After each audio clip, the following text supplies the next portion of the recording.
ইসলামী শ্রমিক আন্দোলনের সভাপতি আছে, সেক্রেটারি আছে। 12টা থানা যদি ইসলামী শ্রমিক আন্দোলনের কমিটি গঠন হয়ে থাকে, তাহলে প্রত্যেক থানার মধ্যে একজন করে হকার সম্পাদক আছে, হকার বিষয় সম্পাদক। 12 থানা 10 থানা যদি আপনারা কমিটি গঠন হয়ে থাকে, তাহলে 10 থানা থেকে 10 জন পাবেন হকার বিষয় সম্পাদক। ওই সম্পাদকদেরকে আপনারা আহ্বান করবেন, ফিল আপ করবেন। ফিল আপ করলে 17 জন বিশিষ্ট কমিটি গঠন হবে। এই সমস্ত 17 জন বিশিষ্ট কমিটি গঠন হওয়ার পরে আপনারা ভোট দিবেন। একটা মধ্যে কটা ভোট থাকবে ভাই? পাটা নিশ্চয় আছে না?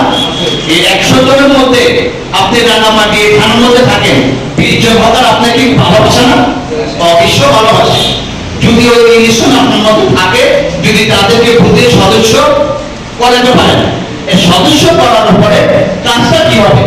ভাই তুমি হকার শ্রমিক আন্দোলনের সদস্য হয়েছ, আর অন্য হকার শ্রমিক ভোটটা এর মধ্যে ফায়দা কি?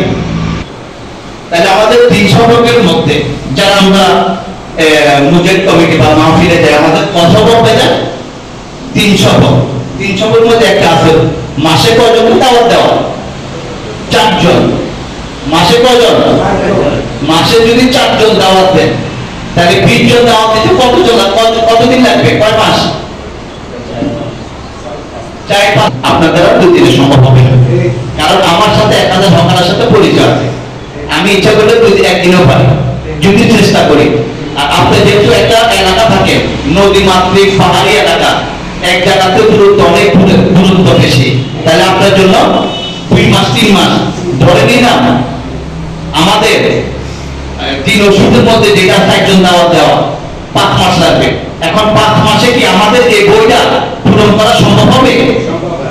আপনারা মুখ দিয়ে বলেন তো দেখি, সম্ভব হবে? যদি 5 মাসে যদি 20 জন যদি আপনারা সদস্য বানাতে পারেন, তাহলে 17 জনের কয়জন হয়? 17 জনের যদি আমরা কাজ করি, একজনের 20 জন করে সদস্য বানাই, তাহলে 17 জনের 20 জন করে যদি বানাই, একজনের 20 জন 17 জন কত আসে?